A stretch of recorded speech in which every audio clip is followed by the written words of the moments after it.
Et si je te disais que tu n'as pas besoin de courir après, ni de t'expliquer, ni de supplier pour que cette personne qui a choisi de partir finisse, un jour, par supplier de revenir? Il existe une vérité inconfortable que peu de gens osent accepter. Bien souvent, ce n'est pas l'adieu qui marque la fin, mais ce que tu fais après cet adieu. Dans cette vidéo, tu vas découvrir l'art silencieux, presque invisible, de transformer ton absence en un écho impossible à ignorer. Il ne s'agit pas de manipulation, mais de transformation. Te transformer à un tel point que celui qui est parti se retrouve obligé de regarder en arrière. Non pas parce que tu l'appelles, mais parce qu'il ne peut plus supporter le vide que tu as laissé. Avant de commencer, prends un instant et écris en commentaire. Mon changement commence maintenant avec le stoïcisme. Fais-le comme un engagement envers toi-même, un premier pas vers la meilleure version de toi. Numéro 1. Respecte ta dignité. Arrête de te justifier et de mendier de l'attention. Lorsque tu choisis le silence plutôt que l'explication, tu poses un acte que peu de gens osent accomplir. Tu récupères ta dignité. Car supplier, insister pour être compris ou implorer une seconde chance ne montre pas de l'amour, mais un manque. Et le manque n'attire jamais ce qui a vraiment de la valeur. Ce qui a de la valeur ne se propose pas de force. Ça ne se montre pas à ceux qui n'ont pas su en prendre soin. Ça se retire avec élégance, avec calme, avec ce mystère qui dérange bien plus que 1000 reproches.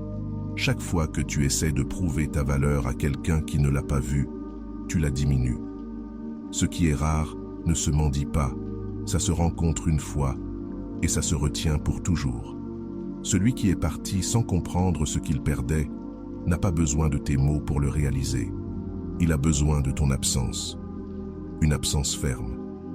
Sans drame, sans sous-entendu, sans signaux. Une absence qui parle pour toi et qui dit clairement « Je ne suis plus disponible et je n'ai même pas besoin que tu comprennes pourquoi ». En gardant le silence, tu crées un espace plus lourd que toutes les conversations inachevées. Tu provoques une incertitude que rien ne peut apaiser. Le silence a cette manière étrange de s'installer dans l'esprit de l'autre. Il n'y a pas de réponse, pas de réaction, pas de fin. Et dans ce vide se forment 1000 questions. Pourquoi ne me cherche-t-il plus? Pourquoi ne s'explique-t-elle pas? Pourquoi ne revient-il pas? Ce flou est 100 fois plus puissant que n'importe quel discours. Parce que ce qu'on ne comprend pas intrigue. Et ce qui intrigue attire. Disparaître avec calme n'est pas une faiblesse. C'est une stratégie émotionnelle. C'est une déclaration subtile d'indépendance. Tu dis « Je n'ai pas besoin d'être là pour avoir de la valeur ». Car ta valeur ne dépend plus de sa validation. Elle repose en toi, en ta capacité à avancer sans ramper, dans ta décision de ne plus t'offrir à celui qui a déjà choisi de ne pas te choisir. Et cette décision change tout. Tu n'es plus celui ou celle qui attend. Tu es celui ou celle qui avance. Et en avançant, sans bruit, sans message d'adieu ni supplication déguisée, tu deviens rare. Tu deviens cette personne qu'on ne croise pas 2 fois. Tout le monde est habitué à ceux qui mendient, à ceux qui insistent, à ceux qui espèrent. Mais toi, tu choisis un autre chemin, celui du respect de soi. Et ça, non seulement ça déstabilise, mais ça fascine, car celui qui t'a sous-estimé commence à chercher des signes, mais il n'en trouve plus. Il ne reste que ton ombre. Et cette ombre a plus de présence que tous les mots que tu aurais pu prononcer. Le plus fort dans tout ça, c'est que tu n'as même pas besoin d'en faire une stratégie pour qu'il ou elle revienne. Si tu le fais bien, tu n'en auras même plus envie, parce que ton attention ne sera plus tournée vers eux, mais vers toi.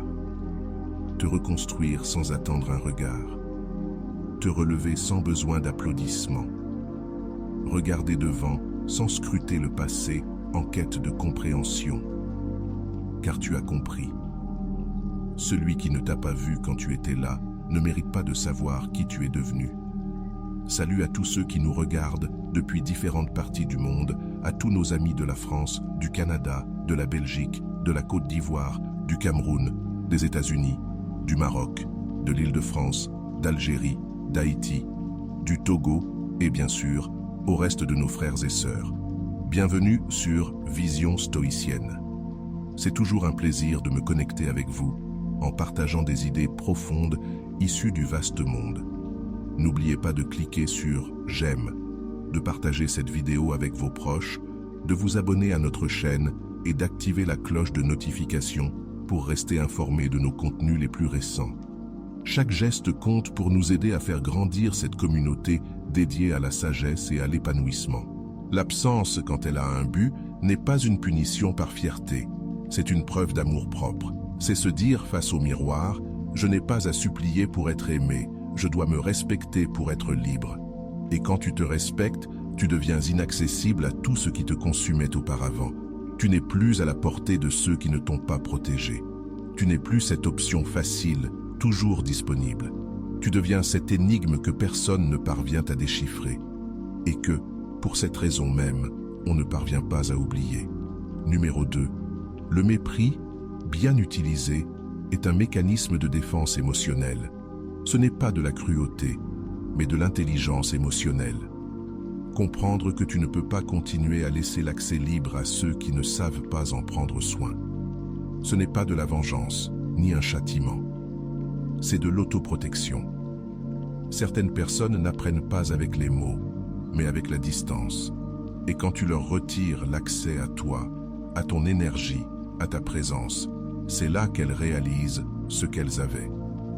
Pas pendant que tu expliques, supplies ou justifies, mais quand tu n'es plus là, quand tu ne réponds plus, quand tu ne participes plus. Ce silence, cette coupure nette, a plus de pouvoir que n'importe quelle plainte. Il désarme, il brise le schéma. Celui qui attendait ta réaction reste là, à attendre. Mais cette fois, elle ne viendra pas. Ce vide, cette absence inconfortable, commence alors à faire son chemin dans l'esprit de l'autre. L'esprit humain a peur de l'incertain, il déteste perdre le contrôle. Et quand tu disparais sans explication, quand tu fermes la porte sans bruit, ce qui s'active, ce n'est pas la paix, c'est l'agitation, un malaise silencieux qui s'installe peu à peu. La personne qui t'a sous-estimé, qui croyait que tu serais toujours là, se retrouve face à un miroir impossible à éviter. Le reflet de son indifférence, de ses choix, de son détachement. Mais cette fois, tu n'as plus besoin de rien dire.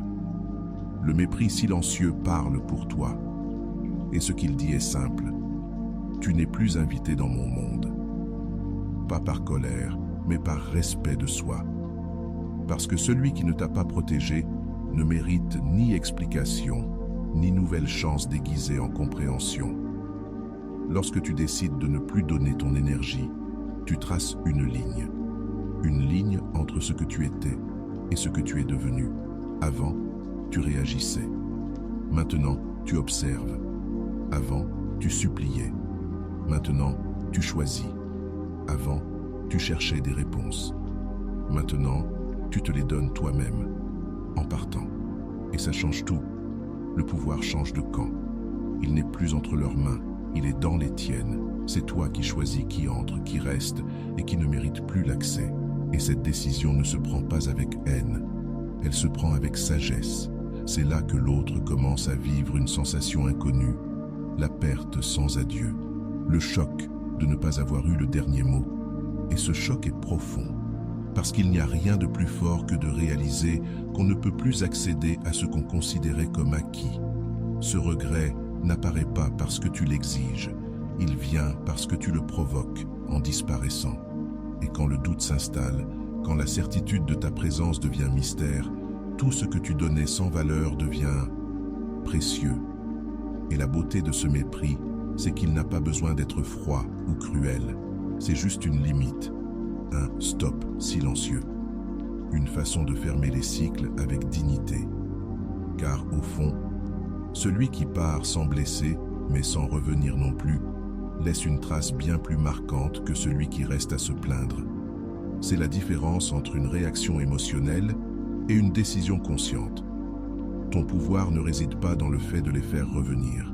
Il réside dans le fait de ne plus en avoir besoin pour te sentir valable. Car lorsque tu comprends ta valeur, tu arrêtes de la mettre entre les mains des autres. Tu n'as plus besoin qu'on te comprenne. Tu n'as plus besoin qu'on te reconnaisse. Tu n'as besoin que d'agir en cohérence avec cette vérité. Et dans cette cohérence, le mépris devient un outil. Pas pour blesser, mais pour protéger. Pas pour punir, mais pour enseigner. Numéro 3. Le pouvoir du mépris silencieux. Quand tu choisis le silence, tu ne fuis pas. Tu reprends le contrôle. Parce que répondre à celui qui t'a ignoré, c'est continuer à jouer un jeu inégal, dans lequel tu perds toujours quelque chose. Ta dignité, ta paix ou ton énergie. Mais quand tu choisis de ne pas réagir, tu fermes la porte de l'intérieur. Non pas avec rancune, mais avec clarté. Tu n'as plus besoin que cette personne comprenne ce qu'elle a fait. Tu n'as plus besoin de ses excuses. Tu ne cherches ni pardon, ni explication. Tu ne veux qu'une seule chose, ta liberté émotionnelle, intacte. Le mépris silencieux est une réponse puissante, sans crier. C'est ne plus offrir là où on n'a rien su recevoir. Tu n'as pas besoin de discours, ni de preuves, ni de messages de fin. Il te suffit d'être absent, distant, calme. Parce que ce silence que certains prennent pour une faiblesse est en réalité la preuve la plus forte que tu n'es plus disponible. Plus pour les jeux, plus pour la manipulation, plus pour les miettes émotionnelles. Et quand tu ne joues plus, le jeu perd tout son sens pour celui qui pensait avoir à disposition. C'est profondément inconfortable pour celui ou celle qui, un jour, a joué avec tes émotions. Parce que dans son esprit, tu avais toujours une réponse, une explication, une supplication. Mais aujourd'hui, il n'y a plus rien. Et ce vide, ce creux que tu remplissais autrefois avec tes paroles, ton attention ou ta douleur, commence à peser plus lourd que n'importe quelle dispute. Le cerveau humain déteste l'incertitude. Il redoute les espaces sans fermeture. Et c'est là que ton silence devient un miroir. Il ne dit rien, mais il reflète tout. Celui qui le regarde ne peut s'empêcher d'être confronté à ce qu'il a perdu. Tu ne demandes plus à être vu. Tu ne supplies plus pour obtenir de la validation. Ce que tu offres maintenant, c'est la paix de quelqu'un qui a choisi de ne plus se fatiguer. Et cette tranquillité, paradoxalement, fait bien plus mal que n'importe quelle insulte, car celui qui s'attendait à de la colère ou à des larmes ne trouve que de l'indifférence. Et cette indifférence n'est pas feinte, c'est le fruit de la guérison. Tu as compris que ta valeur ne dépendait pas de celui qui la reconnaît, mais de celui qui la vit. Et aujourd'hui, c'est toi qui la vis, dans ton silence, dans ton calme, dans ta décision ferme de ne pas revenir là où tu n'as pas été bien accueilli. Ce qui se passe ensuite devient presque inévitable. Cette personne commence à sentir ton absence comme un fardeau. Elle n'a plus accès à ton énergie, à tes émotions, à ta présence. Ce qui, au début, semblait être du contrôle, devient une source d'inquiétude. Ce qui paraissait facile est désormais hors de portée. Alors commencent les tentatives de retour, les messages, les signaux indirects, les approches qui n'existaient pas avant. Non pas parce qu'on te valorise plus qu'avant, mais parce qu'on sent qu'on est en train de te perdre pour toujours. Et cela les confronte à leur propre médiocrité émotionnelle. Mais toi, tu n'as plus besoin de ces signes. En choisissant le silence, tu as aussi choisi de fermer les cycles. Tu n'attends plus de retour. Tu n'as pas besoin qu'on te comprenne. Tu ne veux plus raviver ce que tu as déjà dépassé. Car le vrai pouvoir n'est pas de faire revenir quelqu'un, c'est de ne plus désirer son retour, de constater que le temps révèle des vérités que les mots ne pouvaient expliquer. Et te voilà, serein, libre, sans rancune ni chaîne, fort d'avoir décidé de ne plus réagir. Le mépris silencieux ne cherche pas à punir. Il cherche à guérir. C'est une forme de protection, pas de vengeance. C'est la manière la plus mature de dire « je me suffis à moi-même ». Parce que tu sais que réexpliquer ce que tu ressentais serait comme parler à un mur qui a déjà choisi de ne pas t'écouter. Et au lieu de ça, tu préfères faire de ta vie un espace où n'entrent que ceux qui savent respecter, soigner et répondre avec authenticité. Cela ne se négocie pas. Cela se décide. Et toi, Tu l'as décidé. Ne pas montrer ta douleur en public, ce n'est pas de la froideur. C'est de la sagesse. C'est comprendre que ta souffrance ne mérite pas d'être un spectacle pour celui qui l'a provoqué. Car exposer ta tristesse à celui qui t'a ignoré, c'est lui confirmer qu'il a eu du pouvoir sur toi. Et ce pouvoir, il nourrit son ego, renforce son emprise. Il lui donne le sentiment que tu es encore là, que tu souffres encore. Mais quand tu choisis le silence, quand tu transformes tes larmes en force intérieure, quelque chose change. Pas à l'extérieur, mais en toi. Tu ne réagis plus, tu te transformes. Cette transformation silencieuse déstabilise, car celui qui t'a sous-estimé s'attendait à te voir brisé. Il attendait des publications tristes, des messages codés, des gestes qui trahissent ton attachement. Il voulait que ton langage corporel crie l'abandon, que ton regard montre la nostalgie, que ton attitude implore l'attention. Mais à la place, il voit une paix inattendue, une dignité intacte, un regard ferme qui ne cherche plus rien. Et là, il ressent un vide qu'il ne sait plus comment combler. Parce que ce qui lui donnait autrefois le sentiment de contrôler la situation a disparu. Tourner la page avec élégance ne veut pas dire nier la douleur. Cela veut dire la vivre là où elle doit être, dans l'intimité, pas sur la scène des réseaux sociaux, ni dans des conversations désespérées. Ton deuil mérite du respect. Et le respecter, c'est aussi le protéger. Car personne ne mérite de voir tes blessures s'il n'a pas aidé à les guérir. Personne qui t'a ignoré ne mérite de recevoir une confirmation qu'il t'a brisé. Qu'il le sache s'il veut, mais qu'il le sente, qu'il le devine, non pas parce que tu cries ta douleur, mais parce que ton absence hurle plus fort que n'importe quelle plainte. Quand tu choisis d'évoluer sans bruit, ton silence devient une déclaration. Tu n'as plus besoin d'explications, ni de drame, ni de vengeance. Tu as juste besoin d'avancer. Et avancer sans regarder en arrière, sans chercher à être compris, c'est la preuve ultime que tu ne dépends plus émotionnellement de personne. Cette indépendance émotionnelle est magnétique. Dans un monde où tout le monde se bat pour l'attention, toi, tu choisis de disparaître en paix. Et cela, même si cela ne se voit pas tout de suite, a un impact dévastateur dans l'esprit de celui qui pensait t'avoir toujours sous sa coupe. La douleur qui te brisait autrefois devient maintenant ton élan. Elle ne te définit plus. Elle n'est plus le centre de tes pensées. C'est ton carburant, ton énergie pour créer, pour changer, pour te relever plus fort. Il ne s'agit pas de nier ce que tu as ressenti. Il s'agit de ne pas laisser ces sentiments devenir ton identité. Parce que tu n'es pas ce que tu as perdu. Tu es ce que tu construis après avoir perdu. Tu es ce que tu choisis d'être, avec le silence comme bouclier et la dignité comme bannière. Et quand l'autre le remarque, tout change. Il n'y a plus d'émotions à manipuler, plus de tristesse à interpréter, plus de réactions à provoquer. Il n'y a plus qu'une présence solide, mais indisponible. Et cette présence, celle qui ne supplie plus, qui ne cherche plus à être comprise, devient un mystère impossible à ignorer.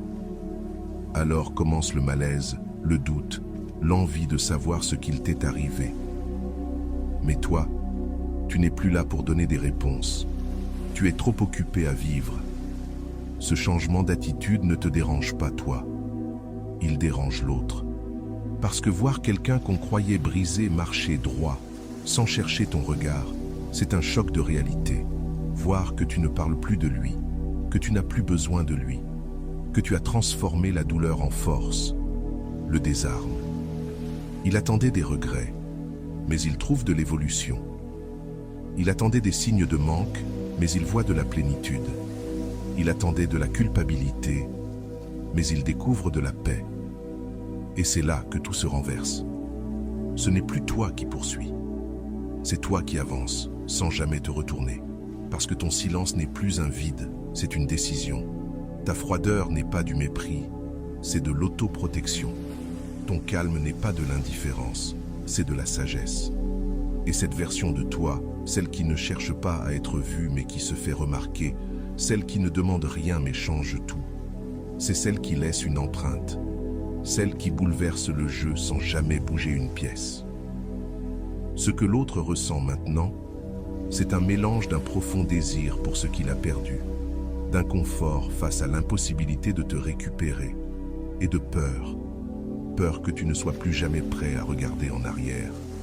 Il ne s'agit pas que tu sois devenu parfait. Il s'agit du fait que tu as décidé d'avancer. Et ce simple choix suffit à briser le schéma mental de celui qui croyait t'avoir toujours à disposition. La vérité, c'est que l'esprit humain s'accroche à ce qu'il connaît. Mais toi, tu n'es plus prévisible. Tu n'es plus cette personne qui attendait des miettes émotionnelles. Aujourd'hui, tu marches dans une autre direction, plus serein, plus centré, plus toi.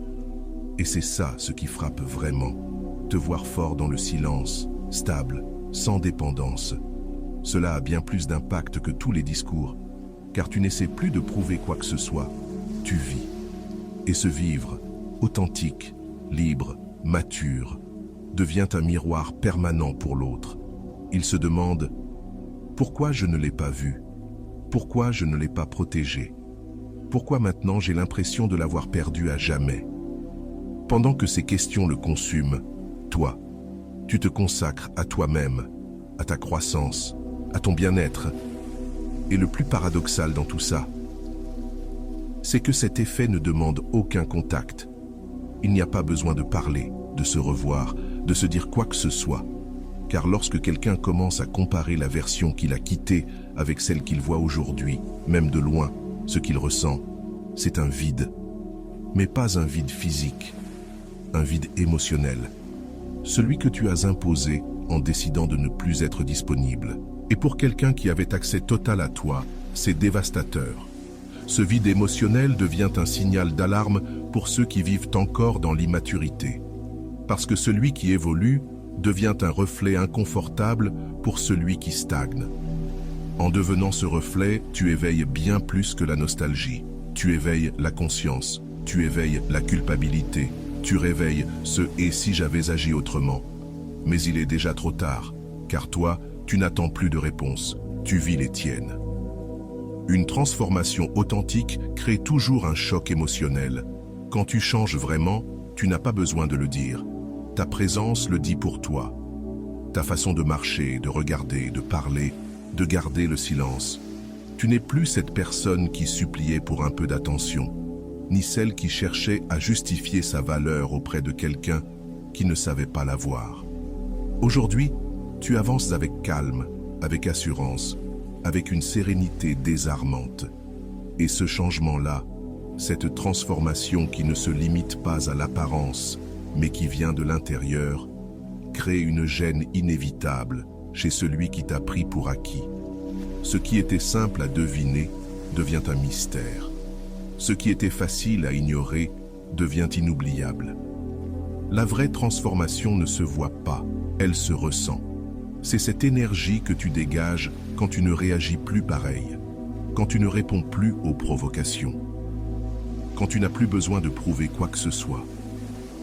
Ton langage corporel change, ta posture dit « Je suis en paix ».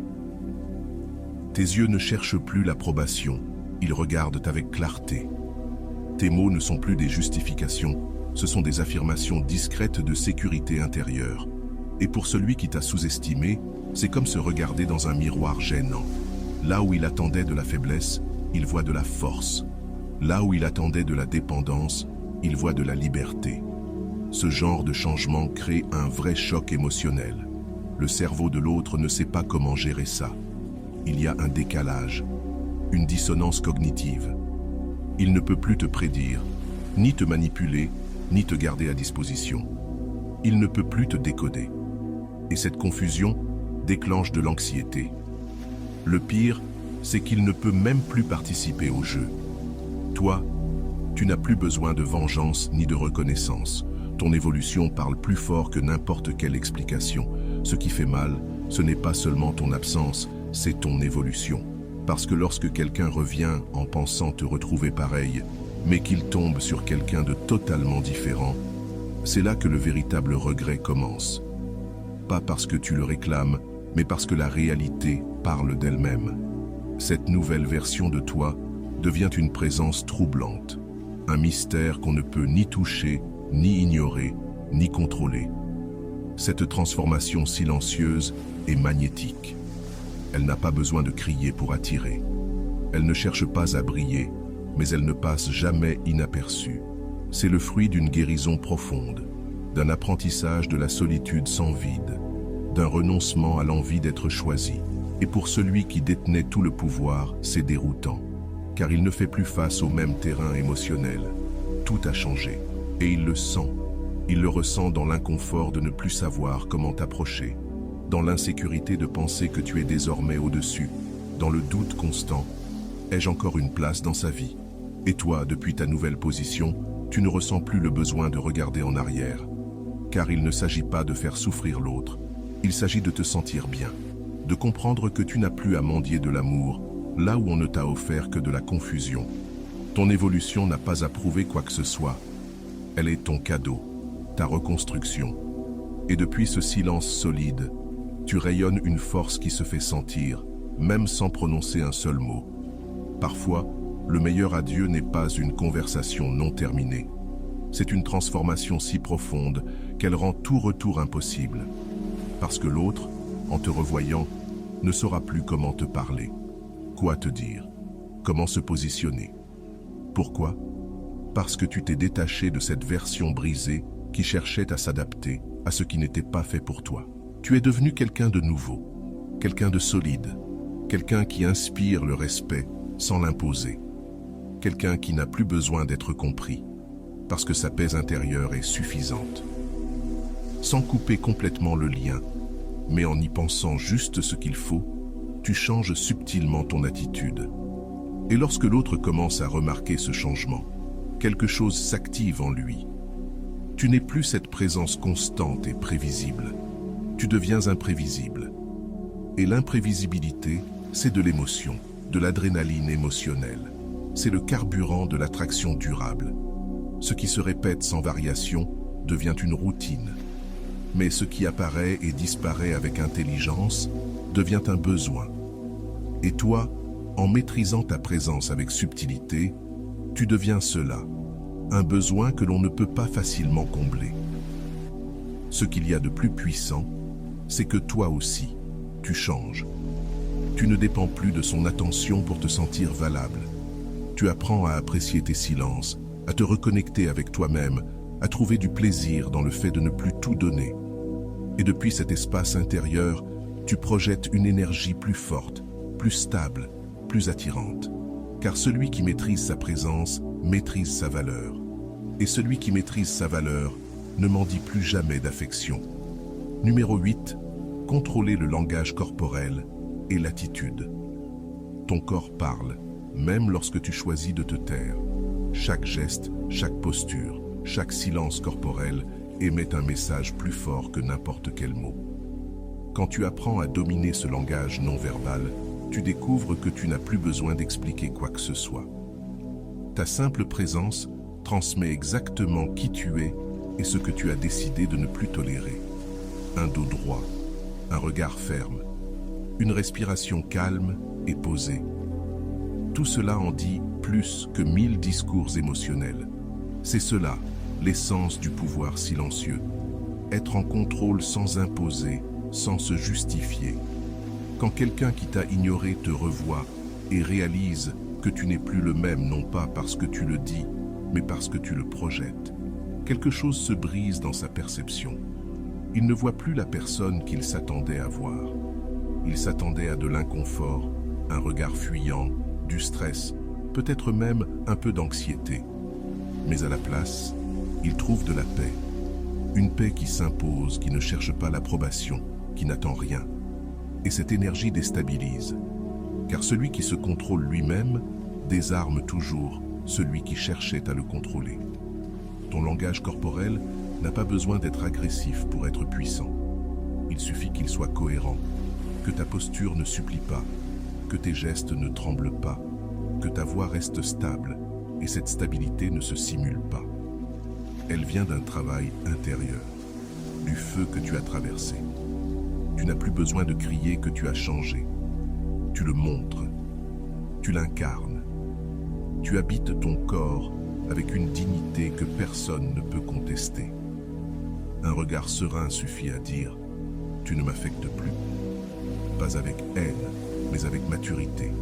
Pas avec froideur, mais avec clarté. Car la maîtrise émotionnelle se reflète dans le physique. Et cette maîtrise devient une barrière invisible. Elle protège. Elle pose des limites. Elle trace des frontières sans violence, mais avec fermeté. Celui qui t'a ignoré commence à sentir qu'il n'a plus accès à toi. Pas parce que tu l'as dit, mais parce qu'il n'y a plus de signaux d'ouverture. Ton langage corporel est devenu neutre, impénétrable, sobre. Et alors, quelque chose d'intéressant se produit. L'absence de réaction émotionnelle, l'absence d'expression de détresse. Tout cela commence à générer de l'inconfort. Ce qui était autrefois une certitude ne l'est plus. L'énergie qu'on utilisait pour nourrir son ego ne répond plus. Ton visage, qui montrait autrefois de la vulnérabilité, garde maintenant le silence. Et ce silence visuel pèse, car il révèle une vérité que l'on refusait de voir. Tu n'es plus là, du moins, plus émotionnellement. Le langage du corps devient un bouclier quand on sait l'utiliser avec conscience. Tu n'as pas besoin de confrontation. Tu n'as pas besoin de fermer les portes avec des mots brutaux. Ta manière de marcher, de t'asseoir, de respirer, suffit à montrer que tu as changé. Que ton centre est avec toi, et non plus dans l'approbation de l'autre. Et cela élève ta valeur. Pas parce que tu es inaccessible, mais parce que tu n'es plus dépendant. Tu ne te définis plus en fonction de celui ou celle qui n'a pas su te garder. Tu te définis en fonction de toi-même. Et cette présence, elle ne passe pas inaperçue. Elle marque, elle bouscule. Celui qui croyait pouvoir te blesser avec son indifférence est maintenant face à une version de toi qui n'est plus affectée. Et cela ne désoriente pas seulement. Cela attire. Car dans un monde où tout le monde réagit de manière impulsive, celui qui reste calme brille. Il n'a pas besoin de crier pour être entendu. Il n'a pas besoin de s'exposer pour être vu. Il est simplement là, avec force, avec sobriété, avec une énergie qui impose le respect. Tout cela est le résultat d'un entraînement intérieur. Ce n'est pas du théâtre, c'est de l'authenticité. Et quand tu es vrai, ton corps le manifeste. Tes silences sont fermes. Ton énergie est stable. Ta présence est entière. Tu ne demandes plus ta place. Tu l'occupes naturellement. Tu ne cherches plus à récupérer ce que tu as perdu. Tu protèges ce que tu as trouvé en toi. Et ce changement, ceux qui t'observent le voient. Pas parce que tu l'expliques, mais parce que tu le vis. Numéro 9. Le silence stratégique crée un vide émotionnel. Le silence stratégique n'est pas une absence, c'est une présence mystérieuse. Ce n'est pas de l'indifférence, c'est une déclaration silencieuse qui résonne fort dans l'esprit de celui qui t'a pris pour acquis. Quand tu choisis de disparaître sans explication, sans drame, sans avertissement, tu crées un espace, invisible mais ressenti. Un vide mental que l'autre ne peut pas combler facilement. Et ce vide commence à peser. Parce qu'avant, il y avait de la certitude. Maintenant, il y a du doute. Et le doute, quand il n'est pas résolu, devient obsession. Celui qui t'a ignoré s'attendait à une réaction, une plainte, un adieu, une supplication. Mais quand il ne reçoit rien, quand tout ce qu'il entend, c'est l'écho de ton silence, il commence à se poser des questions. Que s'est-il passé? Pourquoi ne réagit-il plus? Est-ce qu'il s'en fiche? Est-ce qu'il a trouvé quelqu'un d'autre? Ces questions, d'abord petites, deviennent immenses, et vite, parce que l'esprit humain déteste le vide. Il veut des réponses, il veut des certitudes, et quand il ne les trouve pas, il s'agite, il se perd, il panique. C'est ça, le pouvoir du silence stratégique. Tu n'as pas besoin de parler fort pour qu'on t'entende. Tu n'as pas besoin de t'imposer pour qu'on se souvienne de toi. Il te suffit de disparaître avec intention, de laisser un vide et de laisser l'autre construire ses propres hypothèses. Dans ce processus, les émotions s'activent. L'inquiétude devient anxiété. L'indifférence apparente devient nécessaire, car tu n'es plus là, et ce qui n'est plus là devient précieux. Ce n'est pas un jeu, c'est un outil de puissance personnelle. C'est dire, sans parler, « Je ne suis pas là pour te poursuivre, je suis là pour me respecter ». Et cette attitude, ce retrait digne, provoque un choc psychologique. Tu n'es plus la personne qui donne des explications. Tu es celle qui part, qui ne laisse ni portes ouvertes, ni fracas, qui ne réclame pas d'attention, mais l'obtient par son silence. L'autre ne sait ni pourquoi tu es parti, ni où, ni avec qui. Alors il imagine. Et ce qu'on imagine est toujours plus fort que la réalité. Il se demande s'il a fait une erreur, s'il a perdu quelqu'un de précieux. Et cette incertitude n'a pas de réponse, parce que tu n'es plus là pour la lui donner.